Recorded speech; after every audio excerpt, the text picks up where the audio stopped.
हाय, start करें। तो आज हमारा टॉपिक है बेटे सर्कल्स के बारे में। और जब हम सर्कल्स की बात करते हैं तो सर्कल में हम इसे क्या कहते हैं? रेडियस, ठीक है। और ये लाइन जो होती है इसे हम क्या कहते हैं? कॉर्ड।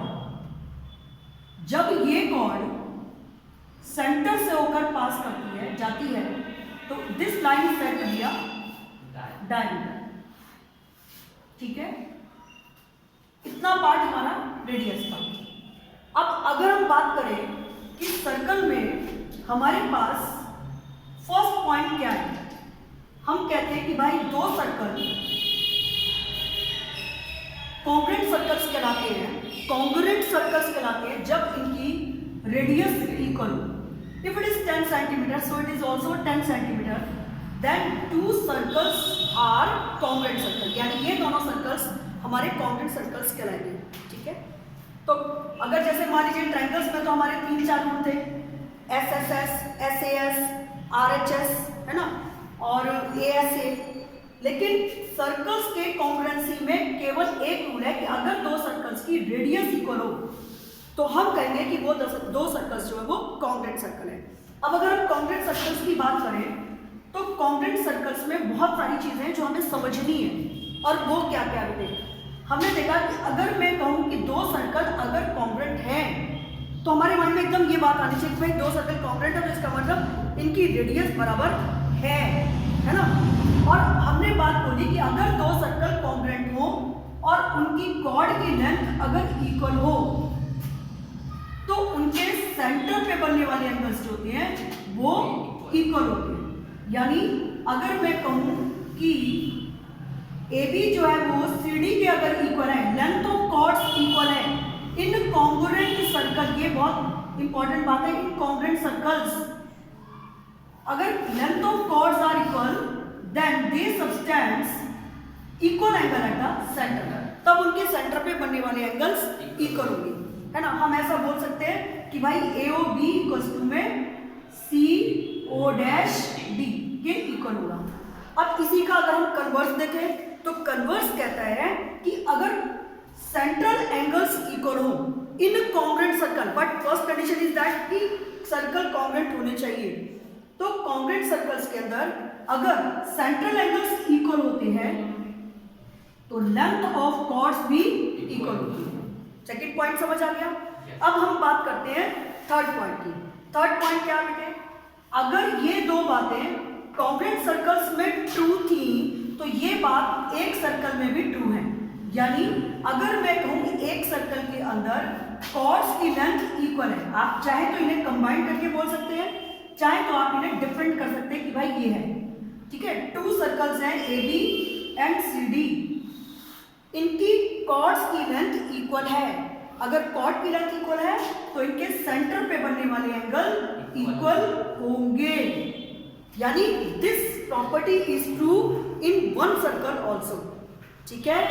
अगर मैं कहूं कि ये क्यों ट्रू है, मैंने कहा जी AB इक्वल्स टू में अगर CD है और मैंने कहा भाई ये वाला एंगल इस वाले एंगल के इक्वल है, एंगल 1 इक्वल्स टू एंगल 2 है, तो क्यों? क्योंकि these two triangles are congruent. Congruent है कि नहीं? देखो ये रेडियस है, ये इसके इक्वल हो गई, ये रेडियस है, ये इसके इक्वल हो गई, और AB equals to CD given ही है, तो SS से दोनों ट्रायंगल कॉन्ग्रुएंट हो गए। और जैसे ये कॉन्ग्रुएंट हुए हमने कहा by simplicity corresponding parts of congruent triangle से ये वाला एंगल भी इस वाले एंगल के इक्वल हो गया, ठीक है। ये थर्ड प्रॉपर्टी बताई। इसमें क्या गिवन था? कॉर्ड्स इक्वल थी तो सेंट्रल एंगल भी इक्वल हो गए। और इसी का कन्वर्स क्या कहता है कि अगर सेंट्रल एंगल इक्वल हो, 1 इक्वल्स टू 2 हो, सेंट्रल एंगल्स इक्वल हो in one circle, then length of chords will also be equal, यानी AB भी CD के इक्वल होगा। ये पॉइंट्स हमें बिल्कुल टिप्स पे होने चाहिए, तब जाकर हम सर्कल्स के टॉपिक को ध्यान से कर पाएंगे। उसके बाद आते हैं बेटे नेक्स्ट पॉइंट पर, और वो पॉइंट क्या है बेटे कि किसी भी सर्कल के अंदर, किसी सर्कल के अंदर अगर मैं सेंटर से कॉर्ड के ऊपर परपेंडिकुलर ड्रॉ कर दूं, क्या बोला मैंने? स्टेटमेंट क्या बोली? If perpendicular drawn through the centre to the chord it bisect the chord, ये इसे दो इक्वल पार्ट्स में बांट देता है। अगर मैं कहती हूँ ये ए, ये बी और ये एम है, तो मुझे क्या पता चला, मैंने कहा भाई अगर ओ एम परपेंडिकुलर है ए बी के ऊपर तो क्या होगा, तो हम कहेंगे भाई ए एम इक्वल्स टू में एम बी होगा। क्यों? क्योंकि again these two triangles are congruent. अगर मैं इनको ज्वाइन कर दूं तो इन्हें मैं कॉन्ग्रुएंट करूं तो क्या होगा, इसको कॉन्ग्रुएंट करने के लिए हमारे पास तीन बातें क्या है, O M common, O A equals to O B radius of the circle, O M A equals to O M B each 90 degree. तो these two triangles becomes congruent, और जैसे ये कॉन्ग्रुएंट हुए हमने कहा this implies A M equals to में M B. ठीक है, तो स्टेटमेंट क्या याद होनी चाहिए हमें, perpendicular drawn to the centre to the chord bisect the cord. ठीक है, उसके बाद इसी का कन्वर्स क्या है, कन्वर्स कहता है बेटे कि अगर मिड पॉइंट कॉर्ड के मिड पॉइंट से सेंटर को मिला दिया जाए, मिड पॉइंट गिवन है, line joining the mid point to the center, then this bisect the thing. This is perpendicular to the chord. ये अगर मैंने मिड पॉइंट से m मिड पॉइंट है उससे सेंटर को मिला दिया जाए तो this line is perpendicular to the chord. ये लाइन कॉर्ड के ऊपर परपेंडिकुलर होगी। अब हम इसे कैसे समझे, हमें क्या गिवन है इसमें, ए एम एम बी के इक्वल है, और हम तुरंत क्या बोल पाएंगे, O M A equals to में ओ एम बी। अभी बात समझ आ गई, इसे हम कॉन्ग्रुएंट कर सकते हैं। हमें क्या पता है, ए एम इक्वल्स टू में M B first thing, O M common second, और O A equals to O B radius of the circles. So these two triangles becomes congruent, and congruent बनते ही हम क्या बोलेंगे, एंगल 1 इक्वल्स टू में 2 bye simplicity. और जैसे ही मैंने कहा 1 equals to 2, but we know that 1 plus 2 equals to में 180। ठीक है, और 1 के प्लेस पर मैंने 2 यूज कर लिया, और यहाँ पे क्या क्या बेटे 2 टाइम्स ऑफ 2 इक्वल्स टू में 180। तो एंगल 2 की वैल्यू होगी बेटे 180 बाय 2 दैट इज 90। सिमिलरली जैसे 290 का आया वैसे ही एंगल 1 भी 90 का आ जाएगा। तो हमने हमारी प्रॉपर्टी क्या कहती है कि मिड पॉइंट से सेंटर को मिलाने वाली लाइन इसके ऊपर परपेंडिकुलर होती है। Line joining the mid point to the centre is perpendicular to the chord. Is that clear? अब आगे चलते बेटे, बहुत इंपॉर्टेंट प्रॉपर्टी है, और वो क्या है बेटे, इक्वल कॉर्ड्स। अगर मैंने कहा ये और ये कॉर्ड इक्वल है, अगर मैंने कहा ए बी सी डी के इक्वल है, तो हमने ये बोला कि अगर कॉर्ड्स इक्वल होंगी तो उनके परपेंडिकुलर डिस्टेंसेस सेम होंगे, यानी ओ एम इक्वल्स टू में ओ एन। इफ द जो स्टेटमेंट जाती है वो कहती है कि if the length of chords are equal then they are equidistant. Equidistant माने क्या होता है, इक्वल डिस्टेंस, यानी अगर कॉर्ड्स की लेंथ इक्वल हो तो उनका परपेंडिकुलर डिस्टेंस जो होता है वो हमेशा सेम रहता है। अब ये आप बता सकते हो कैसे, हम इसके लिए इसको ज्वाइन कर लेते हैं और इसको भी ज्वाइन कर लेते हैं। ठीक है, दोनों को अगर हम कॉन्ग्रुएंट करें तो हमारे पास क्या है, हमने कहा भाई O B equals to O C है। ठीक है, ओ एम, हमें O M equals to O N तो प्रूव करना है, O M equals to O N prove करना है, लेकिन हमें ये बात पता है कि equal chords are equidistant from the centre, यानी परपेंडिकुलर तो है लेकिन हमें डिस्टेंस जो है वो इक्वल है, ये बताना था। तो हमारे पास फर्स्ट थिंग आ गई ओ बी इक्वल्स टू में दूसरी बात O M A equals to में ओ एन सी, तीसरी बात कौन बताएगा, अगर कॉर्ड्स इक्वल है, हमने अभी प्रॉपर्टी पढ़ी है कि वो उसे टू इक्वल पार्ट्स में डिवाइड कर सकते हैं, तो नहीं बेटा, half of A B equals to half of D C. अगर पूरा ए बी डी सी के इक्वल है और परपेंडिकुलर तो हमें पता ही है, तो परपेंडिकुलर से दो पार्ट्स में इक्वल डिवाइड कर ही रहा है, तो half of A B half of C D भी होगा।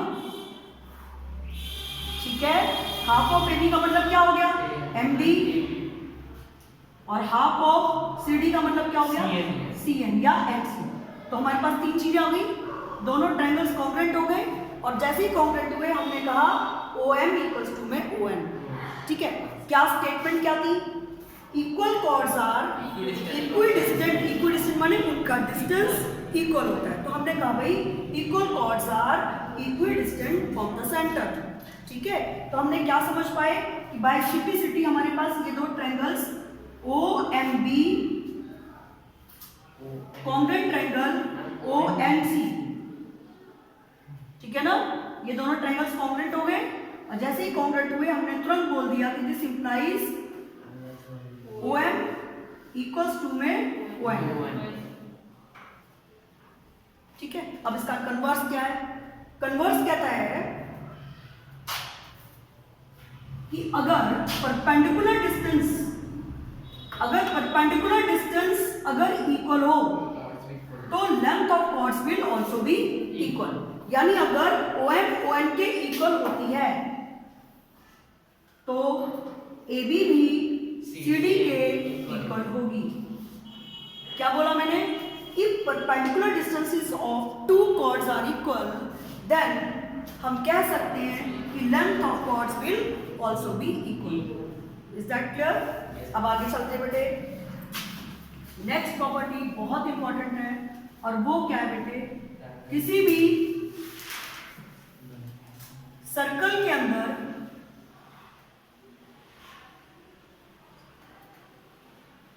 ये एक आर्क है ए बी, इस आर्क को हम माइनर आर्क कहते हैं। ठीक है, यहां से अगर हम ये स्मॉलर पार्ट अगर हमको विजन कर रहा है तो this is said to be minor, है ना। अगर मैं कहूं इस आर्क के द्वारा सेंटर पे जो एंगल बन रहा है उसी आर्क के द्वारा रिमेनिंग पार्ट क्या होता है, ये पूरा जो है वो आपका रिमेनिंग पार्ट है, ये वाला पार्ट। उसी आर्क से अगर हम सर्कमफ्रेंस पर या रिमेनिंग पार्ट पर अगर हम उसी आर्क से एक और एंगल बना दें तो सेंट्रल एंगल ऑलवेज ट्वाइस होता है रिमेनिंग पार्ट पर बने हुए एंगल। यानी if it is 60 degree then it is 30 degree.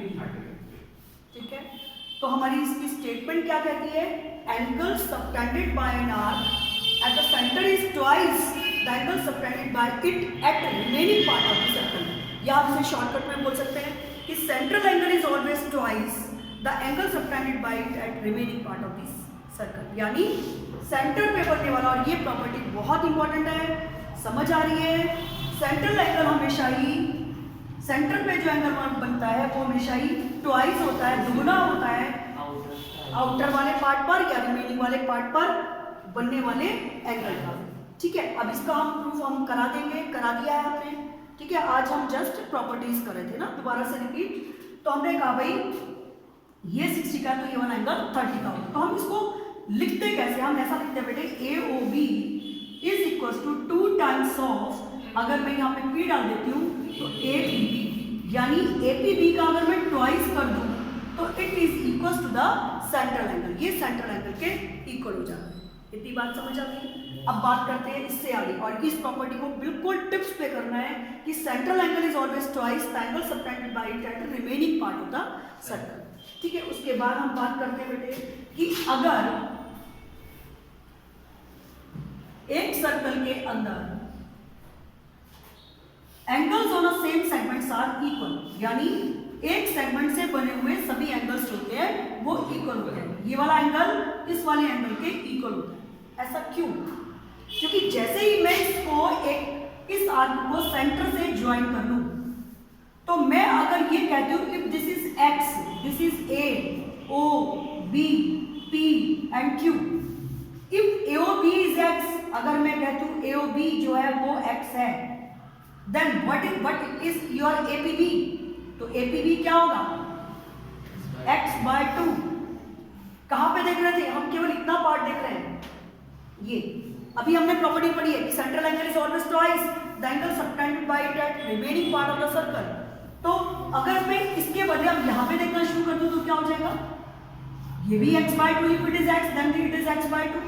और अगर मैं इसको हटा दूं यहाँ से और यहाँ पे देखूं तो ये भी x/2 हो जाएगा। लेकिन किससे बन रहे हैं, ए बी आर्क से ही बन रहे हैं। तो हमने क्या कहा कि ए बी आर्क से बनने वाले ये दोनों सेगमेंट, एक ही सेगमेंट से बनने वाले एंगल इक्वल होते हैं, है ना। उसको सेगमेंट वर्ड यूज करो, आर्क वर्ड यूज करो, क्योंकि जब हम इसको ज्वाइन कर देते हैं तो this part is said to be a segment, ठीक है। तो हम इसे आर्क भी बोल देते हैं, सेगमेंट भी बोल देते हैं। तो हमने कहा भाई angles on a same segment are equal, यानी एक ही सेगमेंट पे बनने वाले एंगल्स इक्वल होते हैं। If it is 60 degree so this is also 60 degree. Clear हो गया। अब आगे चलते बेटे, हमने कहा sum of opposite angles of cyclic quadrilateral is 180 degree. क्या समझ आया। एक सबसे पहले हम ये देखना चाहते हैं कि what is cyclic quadrilateral. Cyclic quadrilateral क्या होता है, एक ऐसा क्वाड्रिलेटर जिसके all 4 points lie on a circle, ये चारों पॉइंट अगर सर्कल पर लाई करते हैं तो वो हमारा जो है साइक्लिक क्वाड्रिलेटर कहलाता है, ठीक है।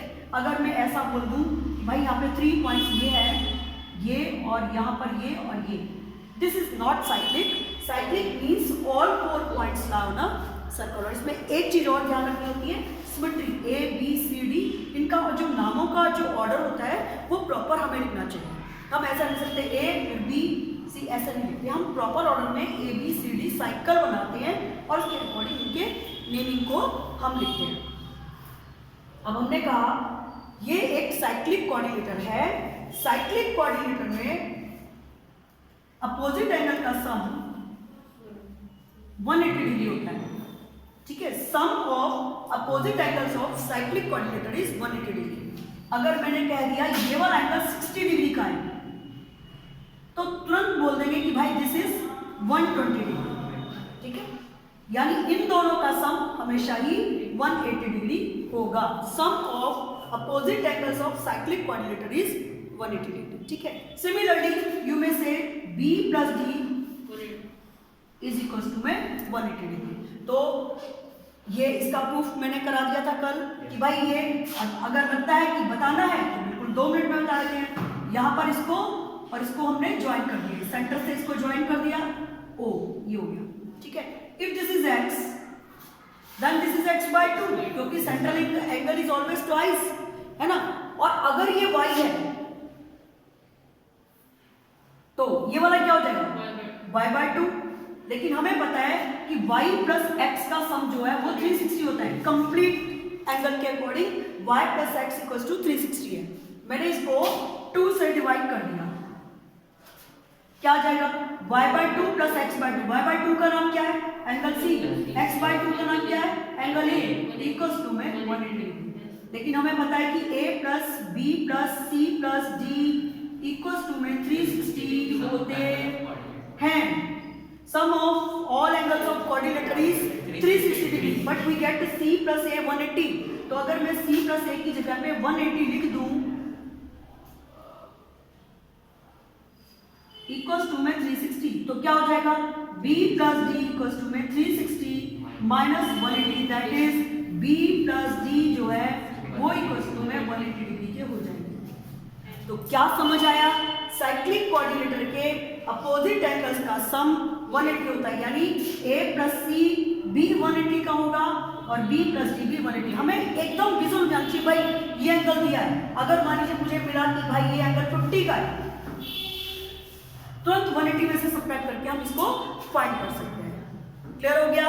अब उसके बाद नेक्स्ट प्रॉपर्टी क्या कहती है कि exterior angle of cyclic quadrilateral. अगर एक साइक्लिक क्वाड्रिलेटर की बात करें तो साइक्लिक क्वाड्रिलेटर के एक्सटीरियर एंगल को जब देखें तो वो हमेशा अपोजिट इंटीरियर के इक्वल होता है, ठीक है। यहां पर हम डाल देते हैं E। किसकी बात करी हमने अभी ना, एक्सटीरियर एंगल अपोजिट इंटीरियर के इक्वल होता है, यानी हम ये कह सकते हैं DAB इज इक्वल टू में BCE, ये इक्वल होता है। कैसे, अगर मैंने कहा ये एंगल 1 है, ये एंगल 2 है और ये एंगल 3 है, वी नो दैट 1 + 2 = 2 में कितना, 1 + 2 कितने के होते हैं 180, और we know also that 2 + 3 is also 180 degree, 180 degree, और 180 जब 180 के इक्वल है तो 1 + 2 = 2 में 2 + 3, ठीक है, और यहाँ पर 2 और 2 कैंसिल आउट हो जाते हैं तो हमारे पास आता है 1 = 3। तो हमने पाया क्या, हमने क्या सीखा कि किसी भी साइक्लिक कोऑर्डिनेटर में जो एक्सटीरियर एंगल होता है वो अपोजिट इंटीरियर के इक्वल होता है, ठीक है। उसके बाद हम बात करते हैं बेटे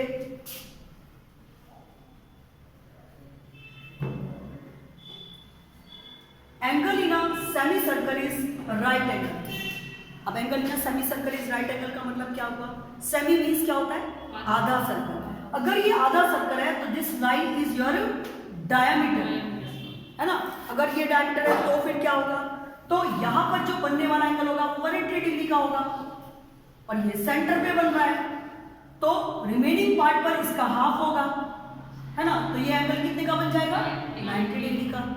यानी हमने क्या सीखा कि सेमी सर्कल मींस आधे सर्कल में जो सर्कमफ्रेंस पर या रिमेनिंग पार्ट पर जो एंगल बनता है वो इट इज ऑलवेज 90 डिग्री होता है, ठीक है। और इसी का कन्वर्स कहता है कि अगर ये एंगल 90 डिग्री का है तो this line is a diameter of the circle, ठीक है। इफ द रिमेनिंग पार्ट पर बनने वाला एंगल 90 डिग्री का हो तो this line is a diameter of the circle. तो इसमें भी स्टेटमेंट कौन सी लग रही है, central angle is always twice, है ना। वही वाली स्टेटमेंट से ही हम प्रूव कर पा रहे हैं कि अगर मुझसे कहा जाए प्रूव कीजिए कि angle in a semi circle is right angle, तो कैसे प्रूव करोगे, आप कहोगे कि this is the diameter, semi circle है तो definitely this is the diameter, और डायमीटर है तो यहाँ पर बनने वाला एंगल 180 डिग्री का है, और ये सेंटर पे बन रहा है, और ये सेंटर पे बन रहा है तो ये रिमेनिंग पार्ट हो गया, ये 180 है तो इसका हाफ यहाँ पे हो जाएगा, तो इट इज 90 डिग्री। तो हमने क्या प्रूव करा कि central angle in a semi circle is right angle, और अगर ये राइट एंगल बन रहा है तो यह लाइन ऑलवेज ये हमेशा ही डायमीटर होगी, ठीक है। इतना समझ आ गया। अब बात करते हैं बेटे कॉन्साइक्लिक की। कॉन्साइक्लिक क्या होता है बेटे, हम एक नई चीज सीख रहे हैं। आपने मिस्टर इंडिया पिक्चर देखी थी, मिस्टर इंडिया पिक्चर नहीं देखी अनिल कपूर की, उसमें वो इनविजिबल होता है ना, इनविजिबल हो जाता है। वो जब भी रेड बैंड पहनता है तो रेड बैंड पहनने पर वो मिरर में वो दिखने लग जाता है ना, कुछ ऐसा ही था शायद। तो ऐसे ही हमारे पास अगर मैंने कहा एक कोऑर्डिनेटर है, एक कोऑर्डिनेटर है ये ABCD, ठीक है, और मैं कहती हूं पहले सबसे पहले कॉन्साइक्लिक माने क्या, कॉन्साइक्लिक मींस ऐसे पॉइंट्स जो कि सर्कल पर हो परंतु सर्कल का विजन ना हो, दिखे ना, उसे हम उन पॉइंट्स को हम कॉन्साइक्लिक कहते हैं। तो वो हम कैसे बता सकते हैं कि ये कॉन्साइक्लिक हो गए, तो इसके लिए बेटे 2 रूल्स हैं। आरडी में तो कई रूल्स हैं लेकिन अभी आपके एनसीईआरटी में केवल 2 ही बातें बता रखी हैं, और वो क्या है कि अगर मैं अपोजिट एंगल्स का सम इफ वी प्रूव, मैं किसके बारे में बात समझा रही हूं, कॉन्साइक्लिक के बारे में, ठीक है। अगर मैं कहूं A + C 180 डिग्री बना दिया और मैंने कहा D + B भी 180 डिग्री का हो, दिखा दे, शो कर दे, तो हम कह सकते हैं A B C D lie on a circle, ये सर्कल पर लाई करेंगे, लेकिन हमें ये इमेजिनरी सर्कल होगा, हम सर्कल को देख नहीं पाएंगे, लेकिन हम इस कोऑर्डिनेटर के अंदर सर्कल की सभी प्रॉपर्टीज यूज कर सकते हैं, सभी प्रॉपर्टी यूज कर सकते हैं। जैसे मैंने इसको ऐसे कह दिया, मैं तुरंत बोल दूंगी भाई ये वाला एंगल इस बार ये नहीं हमें दिख रहा था, हमने तो कहा भी ये प्रूव हो गया। अच्छा कोई एग्जांपल दे सकते हो कि ये कॉन्साइक्लिक वाला, कोई भी एक ऐसा एग्जांपल दे सकते हो?